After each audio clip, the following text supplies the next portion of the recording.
So let us start. The topic of the day is the elevation of boiling point.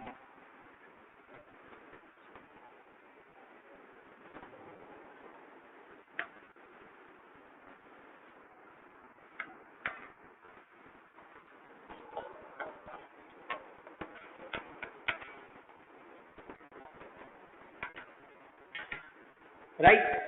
So first thing is that what is boiling point, right? अगर boiling point के बारे में आपको मालूम है तो आप इजीली ये थियरी को बहुत ही अच्छी तरह से समझ पाओगे।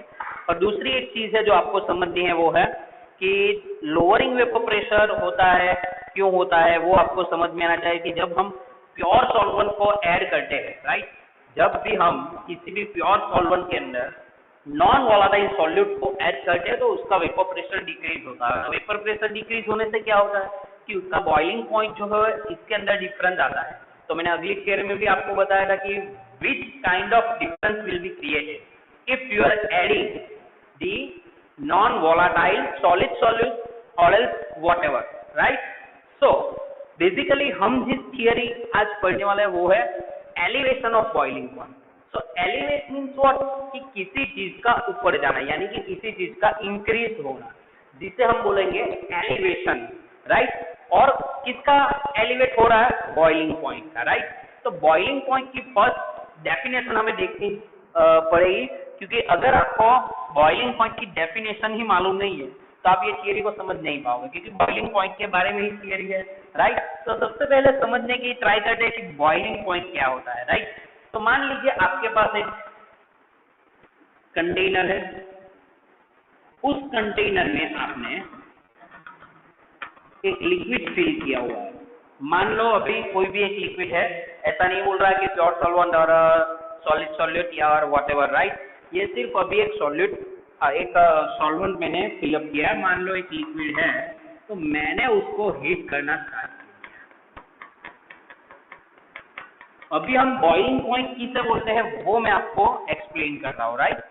तो बॉइलिंग पॉइंट की डेफिनेशन कुछ ऐसी है कि when the vapor pressure of liquid and the atmospheric pressure is comes into equilibrium, that point is known as a boiling point. आज तक आपने क्या देखा होगा डेफिनेशन, जो बेसिक डेफिनेशन, कि जब भी कभी कोई सॉल्यूशन बॉईल होने लगता है तो उस पॉइंट को हम बोलते हैं बॉइलिंग पॉइंट ऑफ दिस।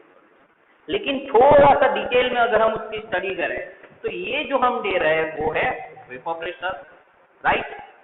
और अपर साइड जो है वो है atmospheric pressure, right. So when vapour pressure of the liquid is equal to the atmospheric pressure, this is known as a boiling point of the solution. This is known as the boiling point of the solution, right? तो मान लो कि यहाँ पे जो solution है इसके अंदर मैं कुछ ऐड कर रहा हूँ सॉल्यूट। क्या ऐड कर रहा हूँ, सॉल्यूट ऐड कर रहा हूँ। अभी बॉइलिंग पॉइंट में क्या डिफरेंस आएगा, राइट। तो अभी सॉल्यूट ऐड करने से आपका सॉल्यूशन बन गया, राइट, क्योंकि सॉल्यूट भी है और सॉल्वेंट भी है तो आपका सॉल्यूशन हो गया। अभी ये जो सॉल्यूट होगा या फिर सॉल्वेंट जो होगा, राइट, हमारा जो ये सॉल्वेंट उसका बॉइलिंग पॉइंट और सॉल्यूशन का बॉइलिंग पॉइंट दोनों में डिफरेंस क्या आएगा। अगर मैं आपको बताऊं कि ये जो दोनों है, एक है सॉल्वेंट एक है सॉल्यूशन, यानी कि सॉल्यूशन के अंदर सॉलिड पार्टिकल भी है और सॉल्वेंट पार्टिकल है, तो दोनों में डिफरेंस क्या आएगा। चलिए एक और फिगर ड्रॉ करते हैं, इसके ऊपर से समझते हैं तो आपको बहुत ही इजी वे में समझ आएगा, राइट। तो मान लो कि आपके पास एक दो बीकर है,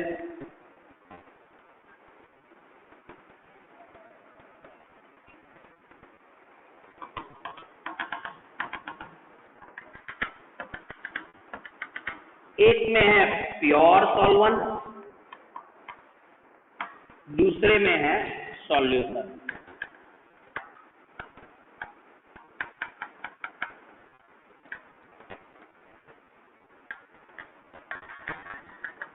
राइट। दोनों को आप हीट करोगे because you want to find boiling point, right. तो अभी क्या है, इसमें सिर्फ और सिर्फ प्योर सॉल्वेंट है, इसमें हमने सॉलिड सॉल्यूट भी ऐड किया है।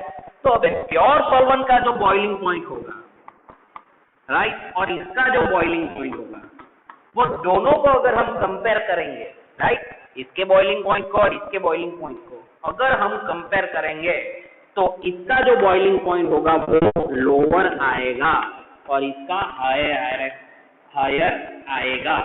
क्यों ऐसा होगा? क्योंकि हम यहाँ पे लोअर बॉइलिंग पॉइंट इसलिए है क्योंकि इसका वेपर प्रेशर जो है अभी बहुत ही ज्यादा है। क्यों ज्यादा है? क्योंकि इसकी सरफेस के ऊपर कोई मोलेक्यूल्स नहीं है दूसरे, राइट, जिसको, क्योंकि प्योर सॉल्वेंट हमने लिया हुआ है, राइट। तो उसी तरह अगर हम यहाँ पे सॉल्यूशन में यानी कि सॉल्यूट ऐड करते हैं, तो सॉल्यूट से क्या होगा कि इसका वेपर प्रेशर डिक्रीज होगा, और वेपर प्रेशर जितना डिक्रीज होगा उतना ही उसको टेम्परेचर चाहिए एटमॉस्फेयर को इक्विलिब्रियम में लाने के लिए। तो चलिए समझते हैं कि हमारे पास से मान लो कि ये प्योर सॉल्वेंट जो है वो पानी है, राइट। तो अभी पानी की सिचुएशन क्या होगी कि एक तरफ आपके पास पानी है तो इसका वेपर प्रेशर इतना है, राइट। अभी जैसे ही इसको आप बॉइल करोगे, स्टार्ट करोगे, इग्नाइट करोगे, तो क्या होगा कि उसका जो इनर्ट वेपर प्रेशर जो है वो आउटर एटमॉस्फेरिक प्रेशर को इक्वल में लाने की ट्राई करेगा। तो वो कितने बॉइलिंग पॉइंट पे वो एटमॉस्फेयर इक्वल में आएगा? तो हम बोलेंगे सर पानी का तो 100 डिग्री सेल्सियस पे vapour pressure and atmospheric pressure will be in equal, but now you are adding some solid solute. तो अभी क्या हो रहा है कि आपका बॉइलिंग पॉइंट है ये, राइट, आपका वेपर प्रेशर ये है, लेकिन आपने सॉलिड सॉल्यूट ऐड किया, वो डाउन आ गया और एटमॉस्फेरिक कुछ इतना है। तो आपको क्या करना पड़ेगा? You have to give more temperature to it to be in equal, यानी कि दोनों को इक्वल में लाने के लिए आपको बहुत ज्यादा टेम्परेचर देना पड़ेगा, क्योंकि ऑलरेडी सॉलिड सॉल्यूट ऐड करने से आपका वेपर प्रेशर डिक्रीज हो गया है। तो डिक्रीज हो गया है, उसको इंक्रीज करना है, राइट। तो ये थियरी में यही है कि सॉलिड पार्टिकल सॉल्यूशन जो है हमारा, राइट, और हमारा प्योर सॉल्वेंट है, तो दोनों में डिफरेंस क्या आएगा कि solution have always higher boiling point than pure solvent, right. क्या आएगा? Solution have always higher boiling point than solvent, right. अभी क्वेश्चन ये होता है कि बॉइलिंग पॉइंट हाई क्यों होता है? अगर हमने सॉलिड सॉल्यूट ऐड किया तो हम बोलेंगे कि why boiling point get rise और एल्स गेट हाई, ऐसा क्यों होता है?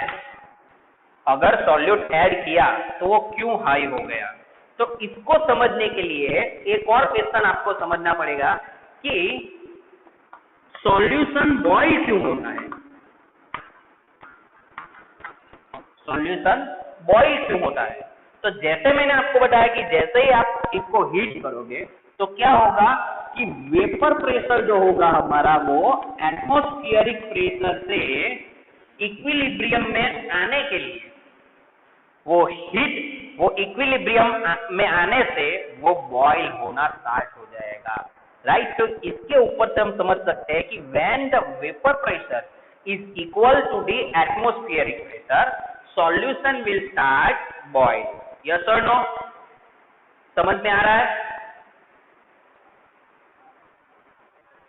सी, ये एग्जांपल मैंने आपको समझाया कि जैसे मेरे पास प्योर सॉल्वेंट है, मैंने उसको हीट करना स्टार्ट किया, क्या हुआ, उसका बॉइलिंग पॉइंट जो है वो कम हो गया, जो आया उससे कहीं ज्यादा जब मैंने सॉल्यूशन का लिया उसका आया। क्यों? क्योंकि यहाँ पे वेपर प्रेशर लो है तो बॉइलिंग पॉइंट भी कितना आएगा? लोअर आएगा, लेकिन यहाँ पे वेपर प्रेशर डिक्रीज हो गया, यहाँ पे सॉरी वेपर प्रेशर हाई रहता है, राइट। तो यहाँ पे क्या होगा, उसको डिस्टर्बेंस कोई नहीं मिलेगा प्योर सॉल्वेंट को, लेकिन यहाँ पे इसके पास क्या है, सॉलिड सॉलिड पार्टिकल्स भी है, तो उसकी वजह से क्या होगा, non volatile solid solid particle will decrease the vapour pressure, so we require to give more temperature to raise the temperature, right. So that's why it's boiling point will be higher. Do you get it? Understood? Yes or no?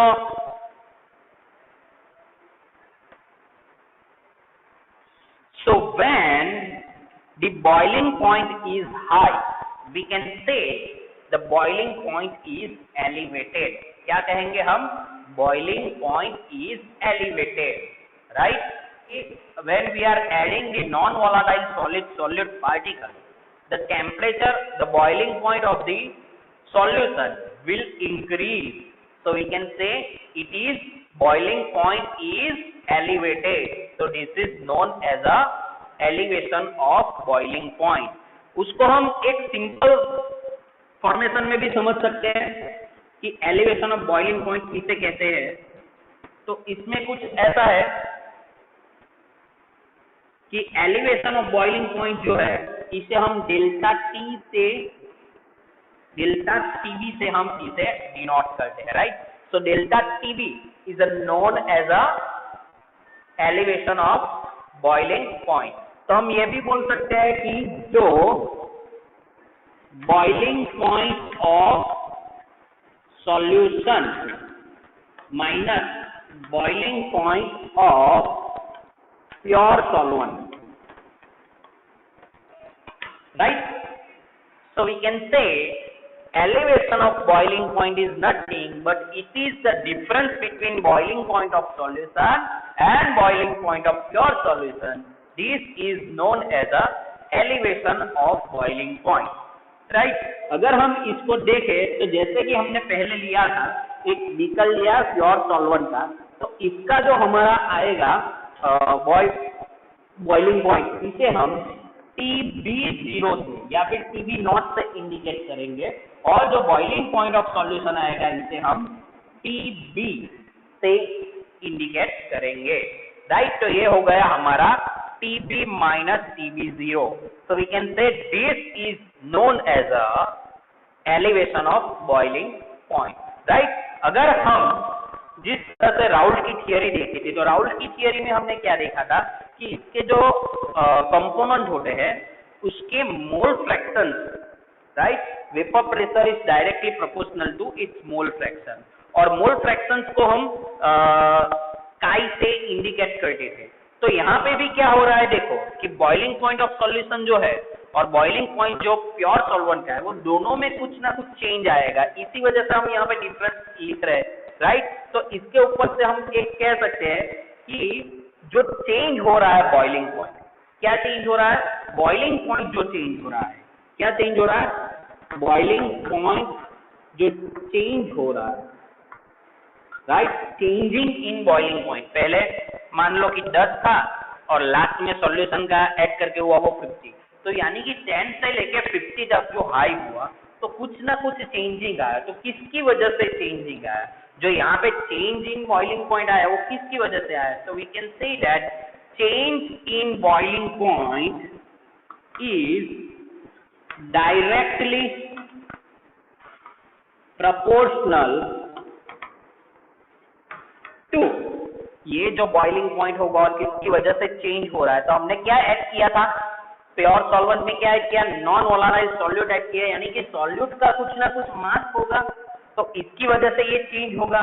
तो we can say that when we are adding some solid solute that means it have some masses. तो उसकी वजह से boiling point में बहुत सारा difference आ रहा है. तो डिफरेंस जो आ रहा है वो किसकी वजह से आ रहा है? मास की वजह से. So we can say boiling point is directly proportional to the molality, to the molality, right? क्या बोलेंगे हम? Molality, right? तो मोलालिटी की डेफिनेशन तो हमने आगे भी देखी है. Numbers of moles of solute divide by numbers of moles of solution by 100 kg में हमने देखा था, right?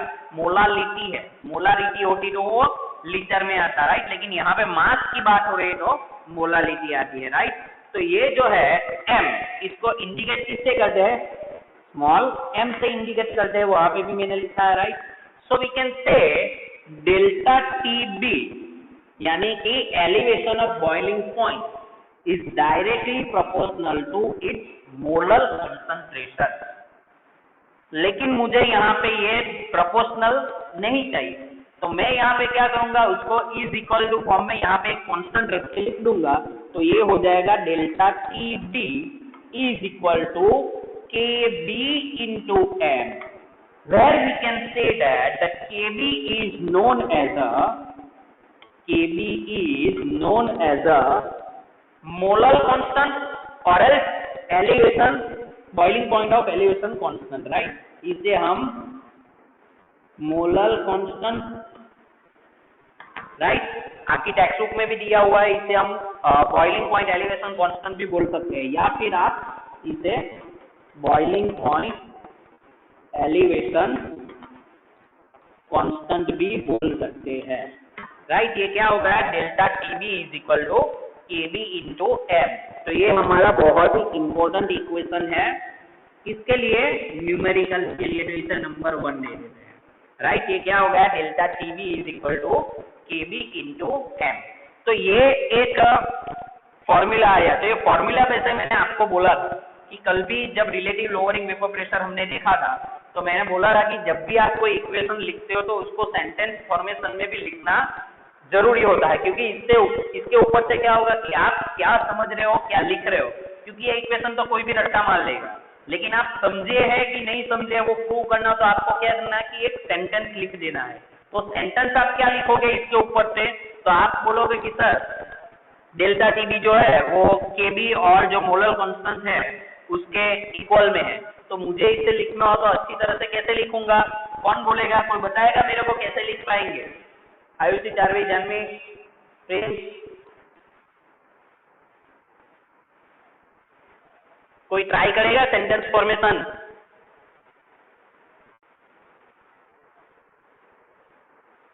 See, it is very easy. We can say elevation of boiling point is equal to the molar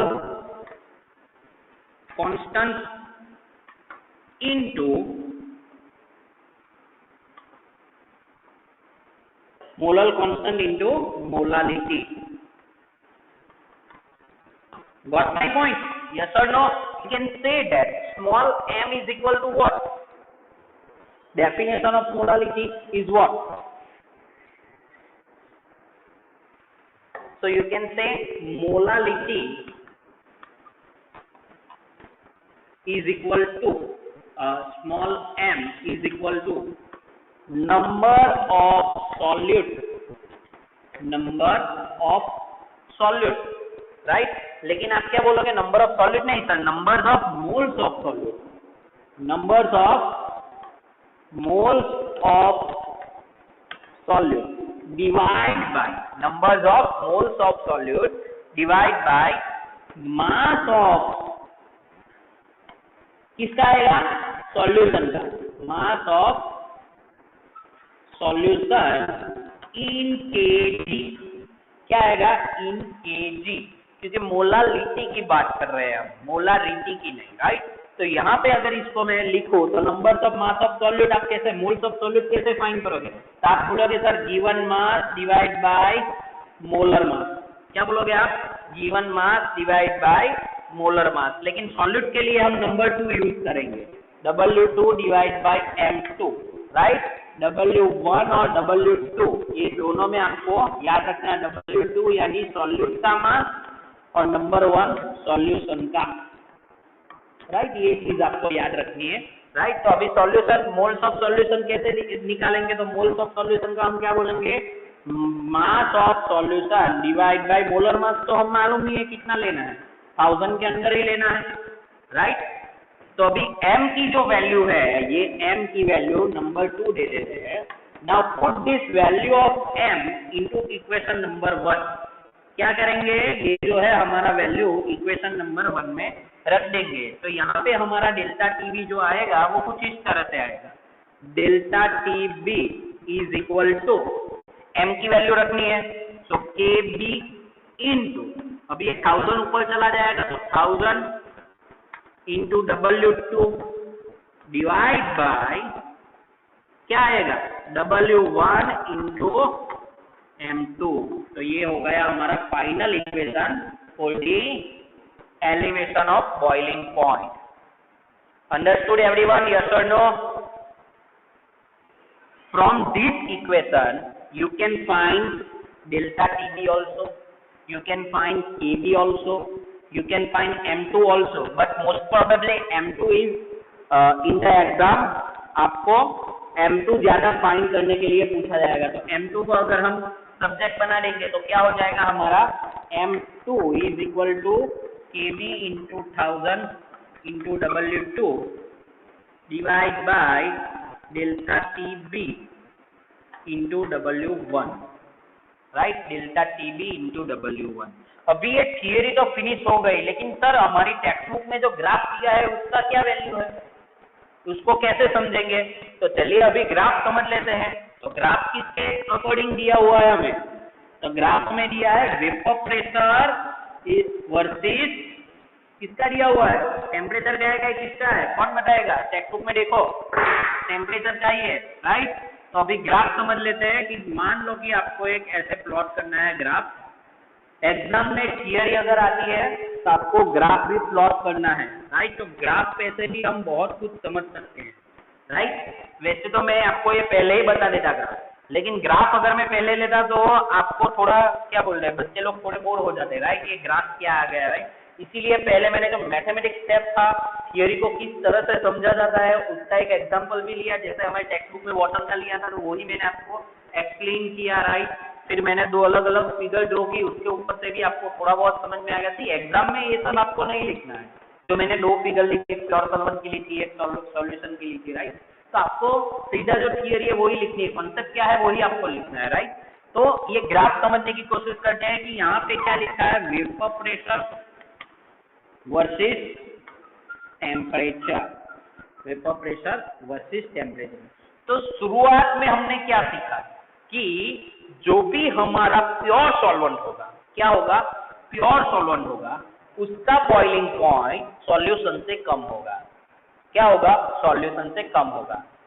उसको कुछ इस तरह से भी आप लिख सकते हैं, राइट, कि the boiling point of solution is always higher than that of boiling point of pure solvent. यानी कि प्योर सॉल्वेंट का मान लो बॉइलिंग पॉइंट ये है, किसका, प्योर सॉल्वेंट। अभी आप ये सॉल्वेंट में ऐड कर रहे हो नॉन वोलेटाइल सॉल्यूट, यानी कि इसका हो गया सॉल्यूशन। तो सॉल्यूशन का क्या होता है, प्योर सॉल्वेंट ऑलवेज हायर होता है। तो मान लो ये हो गया हमारा boiling point of solution, right. क्या हो गया, boiling point of solution, right. अभी 1 एटमॉस्फेरिक प्रेशर पे ये दोनों इक्वल में आते हैं, तो इसका बॉइलिंग पॉइंट में क्या डिफरेंस आता है वो हमें देखना है। तो मान लो कि वेपर प्रेशर जो है हमारा अभी 0 है, इसको हमें 1 एटमॉस्फेरिक प्रेशर मान लो कि यहाँ पे है, कितना है, 1 एटमॉस्फेरिक प्रेशर।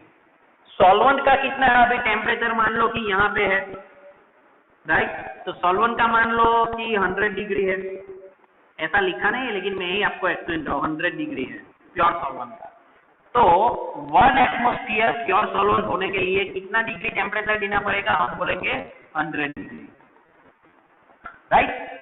लेकिन अभी क्या हुआ कि मैंने प्योर सॉल्वेंट के अंदर एक सॉल्यूट भी ऐड किया है, राइट। तो सॉल्यूट ऐड करने से इसका टेम्परेचर जो है वो बढ़ रहा है, तो वो बढ़ के हो गया इधर, राइट।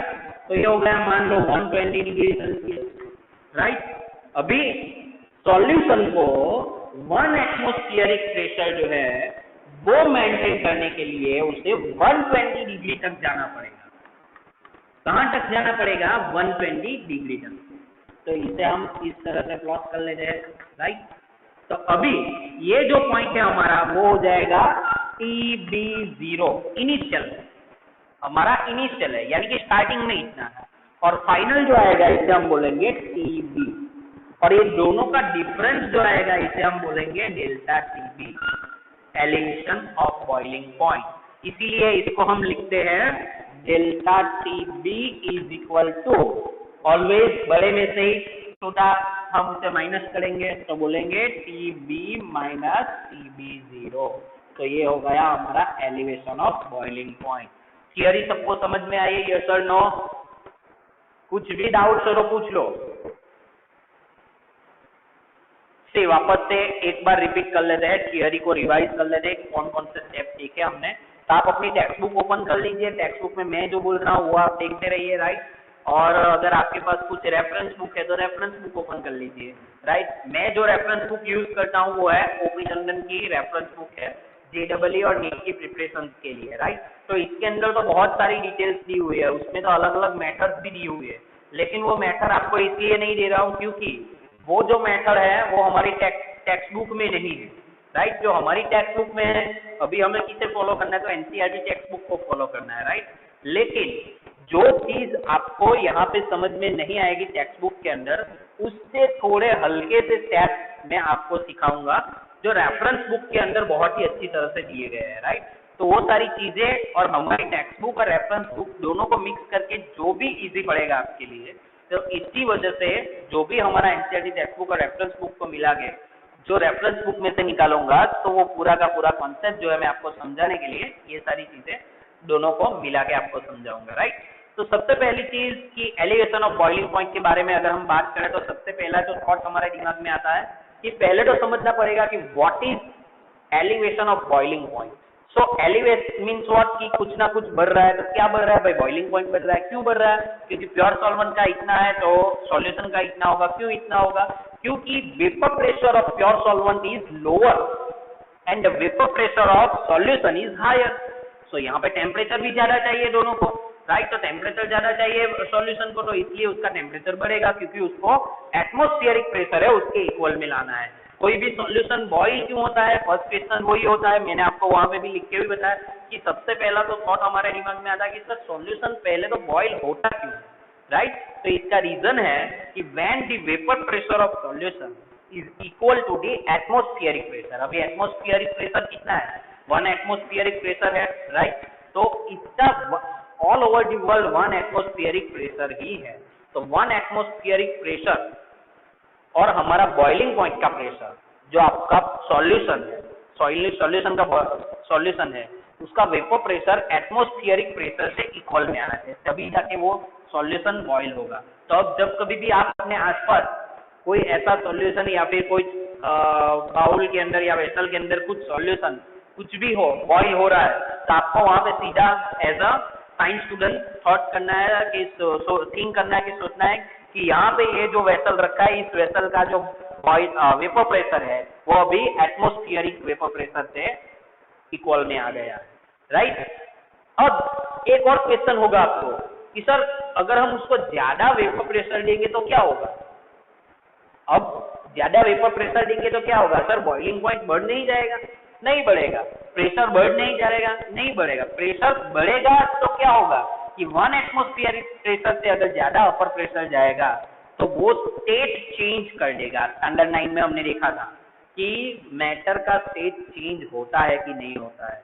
तो जैसे ही आप इसे 100 वाटर को 100 डिग्री सेल्सियस से ज्यादा वेपर प्रेशर देंगे तो वेपर प्रेशर और एटमॉस्फेरिक प्रेशर तो इक्वल में ही रहेंगे, लेकिन उसका जो प्रेशर बढ़ेगा तो अपना स्टेट चेंज कर देगा और वो लिक्विड में से वेपर स्टेट में कन्वर्ट हो जाएगा, राइट। तो यहाँ पे ये एक चीज थोड़ी सी हमें समझनी पड़ी, राइट। तो हम इसे डेल्टा टीबी से डिनोट करते हैं एलिवेशन को। तो एलिवेशन ऑफ बॉइलिंग पॉइंट क्या होता है, when the difference between pure solvent, the difference between solution and pure solvent is known as the elevation of boiling point. इसलिए हमने लिखा था delta TB is equal to TB minus TB zero, right. तो TB हमारा क्या होगा, pure solution boiling point of solution, and TB zero क्या होगा, टीबी नॉट भी बोल सकते हैं आप इसे, राइट। तो वो होगा प्योर सॉल्वेंट का बॉइलिंग पॉइंट। ये दोनों का डिफरेंस है, इसे हम डेल्टा टीबी कहते हैं। लेकिन सॉल्वेंट से सॉल्यूशन का ज्यादा क्यों हुआ, बॉइलिंग पॉइंट इंक्रीज क्यों हो गया, क्योंकि हमने सॉल्यूट ऐड किया। तो सॉल्यूट ऐड किया यानी कि इसकी कॉन्सेंट्रेशन में चेंज लाया हमने, कॉन्सेंट्रेशन चेंज लाया यानी कि यहाँ पे हम मोलर मास कुछ चेंज हुआ होगा, इसीलिए हमने लिखा delta TB is directly proportional to its molar concentration. हमने लिखा delta TB is directly proportional to M, but जैसे ही हमने इस चैप्टर के स्टार्टिंग में सीखा m is equal to what, number of moles of solute divide by number of moles of solution, but in KG, right. क्या होगा, KG में होगा, क्योंकि हम मोलालिटी की बात कर रहे हैं, not molarity. We are talking about molality, right. तो हमने क्या लिखा, m इज इक्वल टू क्या लिखा था, m is equal to W2 into W2 divide by M2 divide by W1 divide by 1000, right. W2 किसके लिए था? सॉल्यूट के लिए, numbers of moles of solute, और W1 numbers of moles of solution, right. तो ये सारी चीजें हमने देखी। तो डेल्टा TB इज इक्वल टू हमने क्या लिख दिया? KB constant, molar elevation constant, right. तो molar elevation constant into m, अभी m की ये वैल्यू हम लिख देंगे तो हमारे पास क्या आ जाएगा? Delta TB is equal to KB into 1000 into W2 divide by W1 into M2, right. तो ये फॉर्मूला हमने डिराइव किया। तो ये जो थियरी हो गई हमारी, हो गई elevation of boiling point. Got it everyone? Yes और नो? सो आज के लिए इतना ही है। कल वापस से हम दूसरी थियरी देखेंगे, वो होगा डिप्रेशन ऑफ फ्रीजिंग पॉइंट। तो ये दोनों के कुछ अलग अलग नाम भी है, एंडोस्कोपिक एंड क्रायोस्कोपिक। वो भी मैं क्यों दिया हुआ, वो भी मैं आपको नेक्स्ट लेक्चर के अंदर एक्सप्लेन करूंगा, राइट। तो आज आपको क्या करना है कि ये थियरी जिस तरह से कल आपने RLVP थियरी जो थी वो आपने लिख के मुझे दिखाई दी, उसी तरह से आज भी आपको ये थियरी मुझे एक बार लिख के, आप देख के लिखो या फिर आप खुद लिखो, that is depend upon you. आपको किस तरह से मेहनत करनी है वो आपके ऊपर ही डिपेंड करेगा, राइट। तो ये थियरी है, आपको मुझे सेंड कर देनी है, right. Okay, any doubt? Then see you in next lecture, right.